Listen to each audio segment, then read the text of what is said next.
Olá, meu povo, que Deus abençoe a sua vida.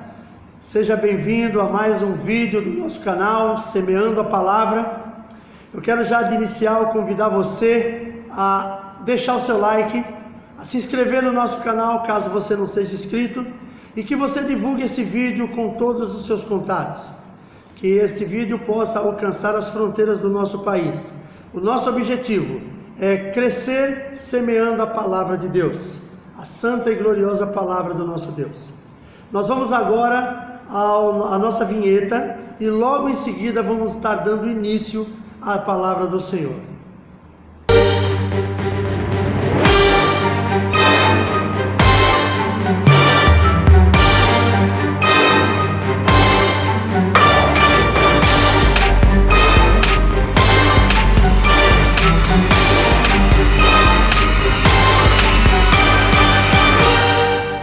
Vamos lá, meus queridos, que Deus abençoe a sua vida. Se você tiver de posse da sua Bíblia, abra comigo no livro de Êxodo, capítulo 20.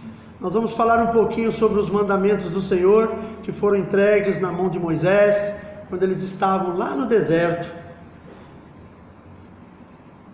Livro de Êxodo, capítulo 20, nós vamos ler do verso 1 ao verso 6.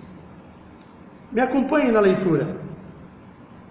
Então falou Deus todas estas palavras, dizendo: Eu sou o Senhor teu Deus, que te tirei da terra do Egito, da casa de servidão.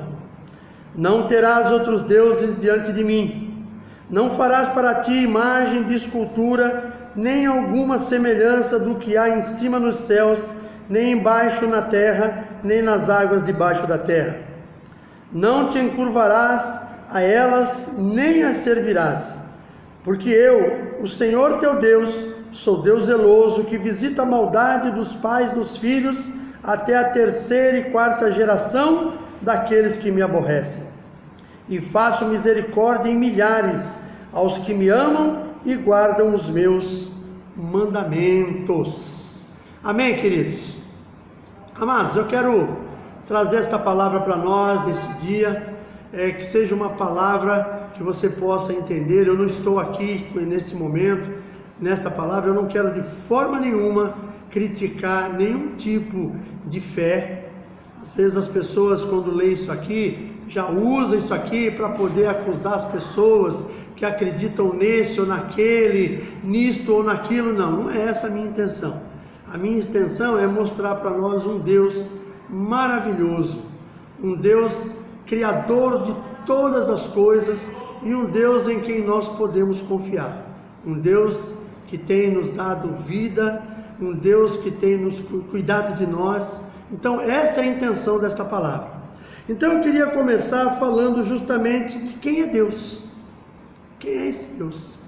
A palavra diz aqui no começo que então falou Deus todas essas palavras dizendo: Eu sou o Senhor teu Deus. Precisa mais alguma coisa? Ele está nos afirmando que Ele é o Senhor nosso Deus. Nós, quando lemos a palavra dEle, nós vemos lá desde o início, no livro de Gênesis, quando todas as coisas foram criadas pelo poder da sua palavra. Antes que tudo existisse, Ele já era Deus.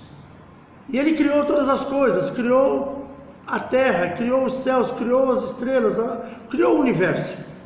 E também nos criou, que nós somos conhecidos como a coroa da criação. Aquilo que Deus criou de mais precioso foram os seres humanos.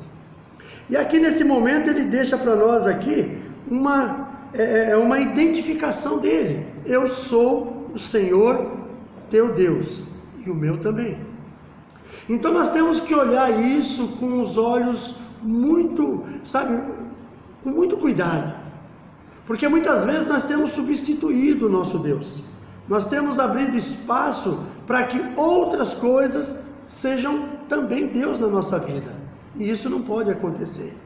Nós precisamos entender que o nosso Deus é único, o nosso Deus Criador, Ele é único, e é uma determinação dEle. Ele não pede mais nada para mim e para você. Ele não pede hoje para nós nenhum tipo de sacrifício. Ele não pede para que nós nos sacrifiquemos tiremos sangue do nosso corpo, nada disso.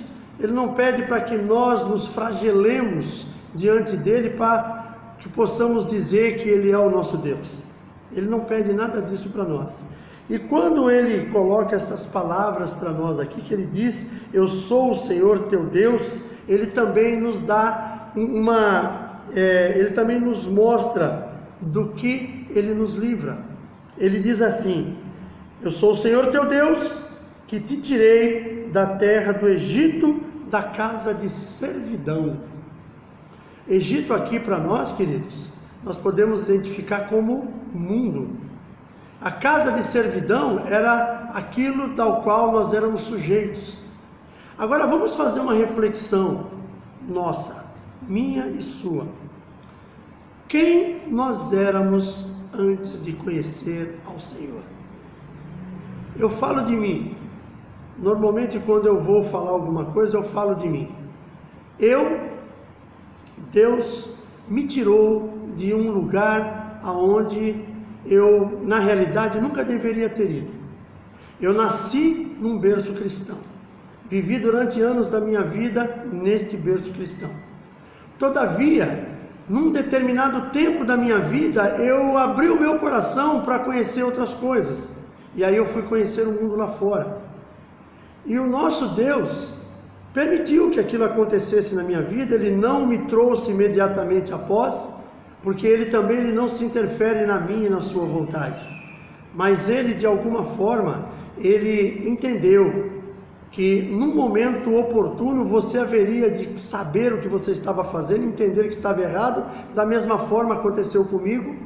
E um dia ele nos mostrou o caminho de volta.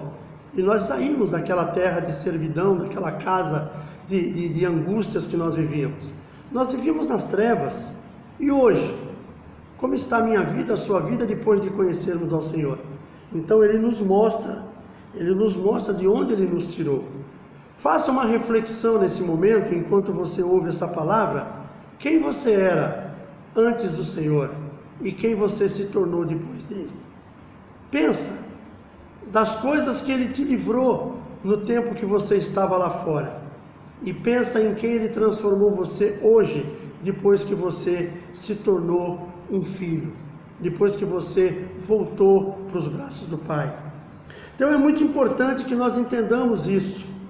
Ele nos pede exclusividade. Quando nós olhamos aqui o verso 3, ele diz, não terás outros deuses diante de mim. Ou seja, isto é uma exclusividade. Algumas pessoas podem até achar isso egoísmo. Algumas pessoas lá fora no mundo podem até entender que o nosso Deus é um Deus egoísta. Mas eu não entendo assim, eu entendo que ele é um Deus zeloso. E quando ele determina para mim e para você que nós não devemos ter outros acima dele, é porque ele quer a exclusividade, ele é único. Ele é um Deus único, então não tem um porquê nós dividirmos a sua glória com ninguém.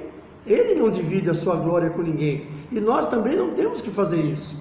Nós temos que entender que o nosso Deus é único, é exclusivo, e é somente a ele que nós devemos prestar graças, prestar o nosso louvor, a nossa adoração. Nós não temos que compartilhar isso com outras coisas, primeiro porque outras coisas não tem que possam ser igual ao nosso Deus é. Então nós precisamos entender. Outra coisa, ele fala sobre não farás para ti imagem de escultura, nem alguma semelhança do que há em cima nos céus, nem embaixo da terra, nem nas águas debaixo da terra. Eu quero dizer para nós nesse momento que isso aqui há um motivo para isso. Por quê? Que Deus não quer que se faça escultura de nada do que existe em cima nos céus, embaixo na terra, nem nas águas debaixo da terra. Porque o nosso Deus é espírito. Como é que você descreve um espírito? Não tem como. Não existe como. Então, quando ele determina para mim e para você que nós não temos que criar nenhum tipo de escultura, é porque ele é algo que não tem forma. E quando nós criamos alguma coisa, alguma escultura, nós estamos dizendo que ele é parecido com aquilo e não tem essa aparência, porque ninguém sabe como ele é. Então ele já deixou determinado que nós não deveríamos fazer nenhum tipo de comparação. Nós não temos que comparar o nosso Deus com mais nada. Ele é incomparável. Não tem por onde comparar a Deus. Quando nós vemos imagens de Jesus feitas pelas mãos dos homens, ali é porque Jesus ele veio como homem. Então, de alguma forma, as pessoas entendem que dá para mostrar alguém parecido como ele deveria ser, mas nós também não temos a certeza. E o nosso Cristo também, ele já voltou aos céus, ele já não está mais naquela cruz. Então aquela cruz hoje está vazia, nós não temos que fazer essas comparações. Então, como eu falei, ele é espírito, portanto, nenhuma semelhança entre os céus e a terra podem defini-lo. Nós não temos essa definição. Nosso Deus é espírito, e como espírito não tem condições de você definir alguém. Outra coisa, ele não aceita o segundo lugar, por isso ele quer exclusividade na minha e na sua vida. Nós temos que adorar o nosso Deus em espírito e em verdade, e adorá-lo, e adorar somente a Ele, a mais ninguém. Não existe outro em qual nós devamos adorar, somente a Deus, o nosso Deus Criador, Criador dos céus e a terra, criou todo o universo, criou todos os homens, todos os seres dessa terra. Então é muito importante que a gente entenda isso, que nós não podemos permitir na nossa vida algo que venha substituir ao nosso Deus. Por isso ele deixou os seus mandamentos, ele deixou avisado que nós não deveríamos fazer isso. Outra situação, ele é um Deus justo, mas austero em certos momentos. Por isso ele diz aqui no verso 5, que ele é Deus zeloso, que visita a maldade dos pais nos filhos, até a terceira e quarta geração daqueles que o aborrecem. Queridos, é meio difícil explicar isso, porque muitas pessoas talvez não entendam, mas você vai ver muito disso, pessoas que às vezes aquela pessoa que é o princípio ali de uma geração, talvez você vai ver aquela pessoa andando fora dos caminhos do Senhor. Ou seja, ele vai criar a sua família sem explicar para eles quem é Deus, sem ensinar a eles os mandamentos. E provavelmente aquela pessoa, se não for quebrado aquilo dentro daquela trajetória de vida, ela vai passando para as outras gerações. Então o nosso Deus ele deixa aqui bem claro que nós precisamos cuidar das nossas descendências, de forma a não permitir que as nossas gerações carreguem esta maldição. Muita gente não entende assim, muitos pastores não entendem desta forma, mas eu sou de uma família que nós somos, a maior parte dela da parte da minha mãe, nós somos a maior parte dela todos cristãos, criados dentro da igreja, mesmo alguns que se desviaram depois voltaram, como foi o meu caso. Mas nós temos, por exemplo, partes da nossa família de homens que se debandaram da mensagem da cruz, e pessoas que desde aquele tempo eram filhos, criados também dentro da palavra, mas se debandaram, e quando eles constituíram suas famílias, eles criaram as suas famílias sem conhecer a palavra de Deus. Essas pessoas se debandaram para outro tipo de crença, e a gente vê, por exemplo, que gerações futuras dessas famílias se tornaram pessoas difíceis de se lidar, pessoas que não conhecem a Deus, pessoas que não aceitam a palavra de Deus, pessoas que foram transferindo o seu legado de incredulidade para as suas gerações futuras, e que até hoje continuam debaixo de maldição. A minha oração para essa parte da minha família é que elas compreendam que houve lá atrás uma quebra das bênçãos divinas, e a partir dali começou a aparecer as maldições na vida daquelas pessoas, e que isso precisa ser quebrado.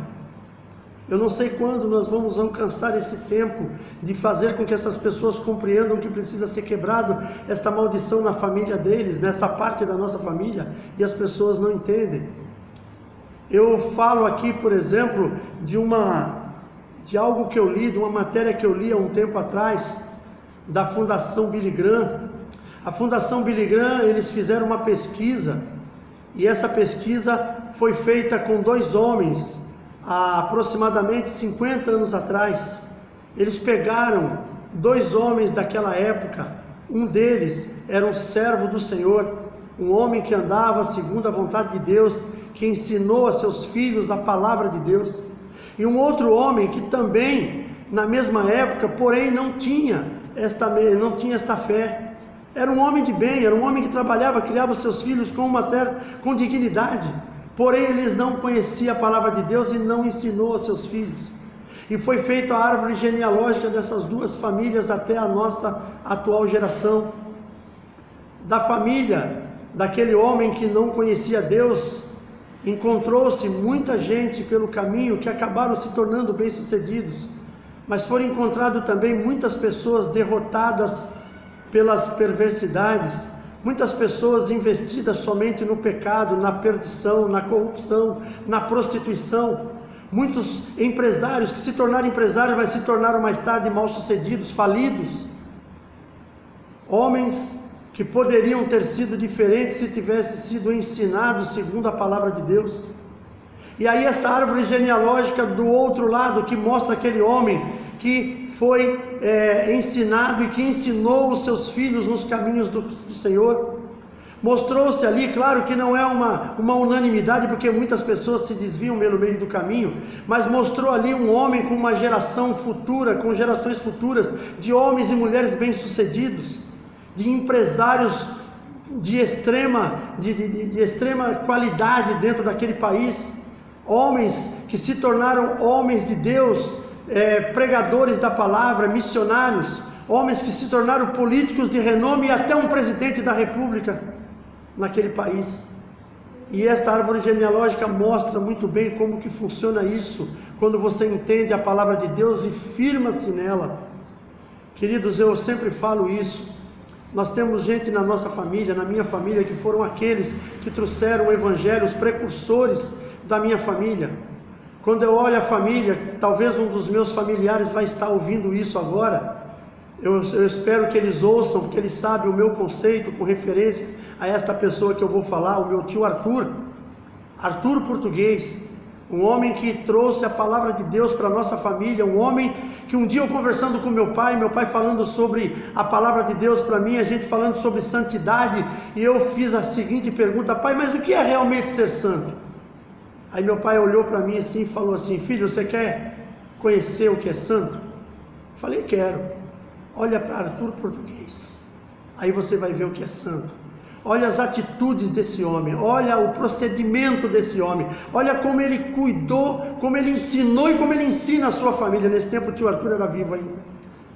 Aí eu parei, fiquei abismado com aquilo. Quando eu ouvi, eu falei: meu, e eu tenho essa pessoa do meu lado há tantos anos, desde que eu nasci. Ele já era crente, um homem ali fervoroso na palavra de Deus, criando seus filhos segundo a palavra de Deus. Ele era um homem visionário, porque naquele tempo muitos de nós achávamos até que o tio Arthur era um homem exagerado na sua fé, achávamos que o tio Arthur era um homem antiquado, ele não aceitava a maioria das coisas que acontecia naquela época. Quer ver uma coisa? Que o tio Arthur abominava a televisão.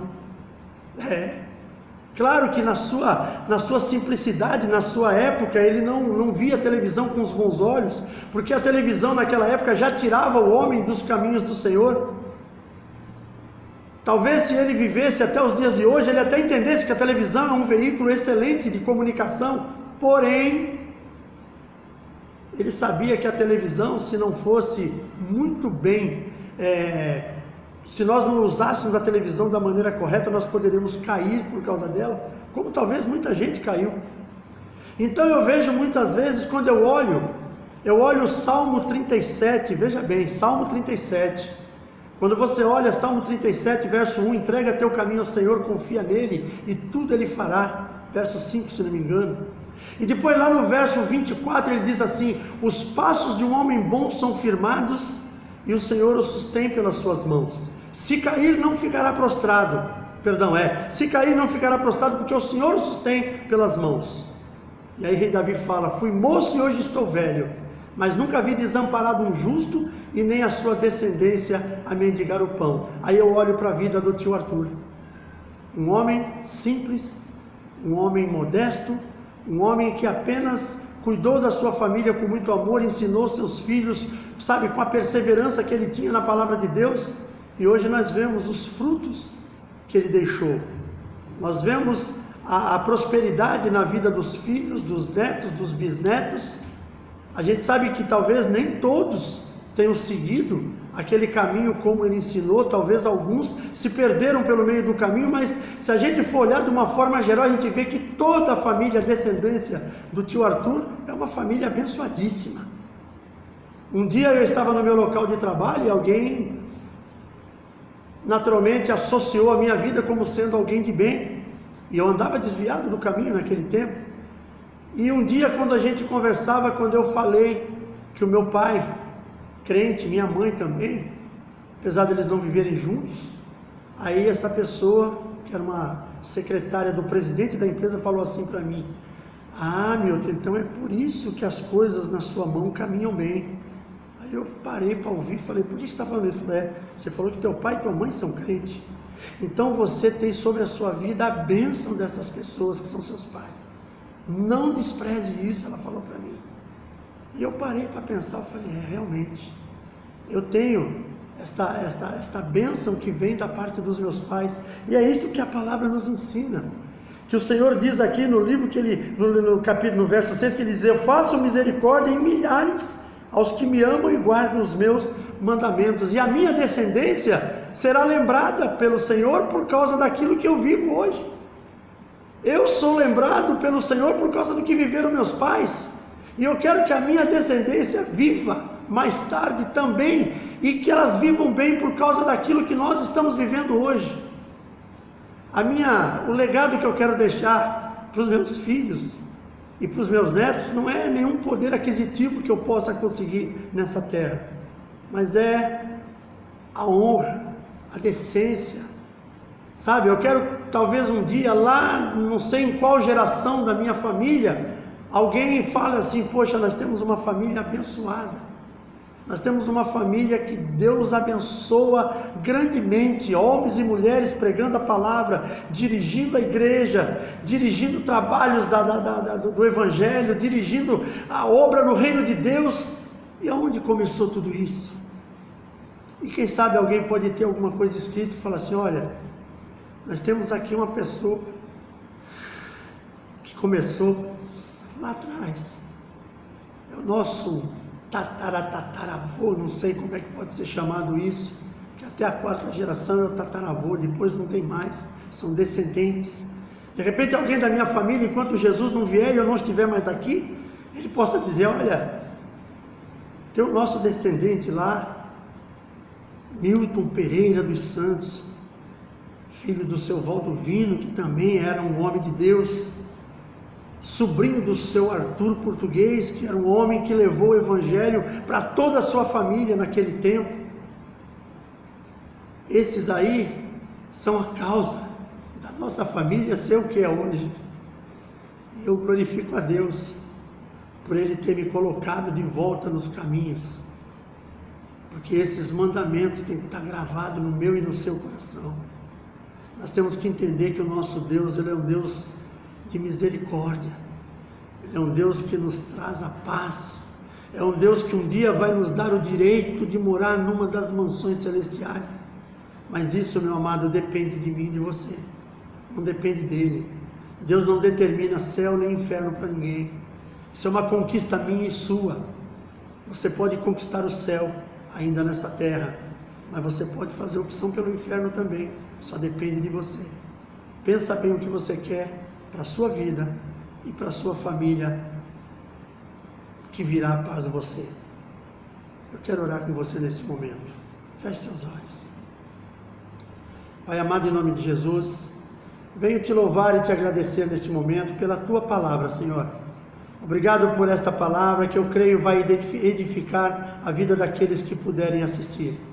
Que esta palavra, Senhor, seja espalhada por toda a nossa terra, que ela alcance as fronteiras do nosso país, e que no nome de Jesus, Pai, nós possamos ter as nossas vidas, Senhor, guardadas debaixo do Teu poder, debaixo da Tua glória. Manifesta a Tua unção sobre nós, Senhor, nos dá graça, nos leve segundo a tua vontade, pelos caminhos, pelas veredas da tua justiça. Que o teu amor e o teu poder sejam derramados em nossas vidas. Que tudo em nós seja para a glória do teu nome. É o que eu te peço neste momento e já te agradeço em nome de Jesus. Amém? Queridos, mais uma vez, deixe o teu like, deixe o seu comentário, espalhe esta mensagem por todos que você conhecer e que em nome de Jesus nós possamos nos encontrar em breve para mais um vídeo, se assim for a vontade dele. Um beijo no coração, um forte abraço a todos.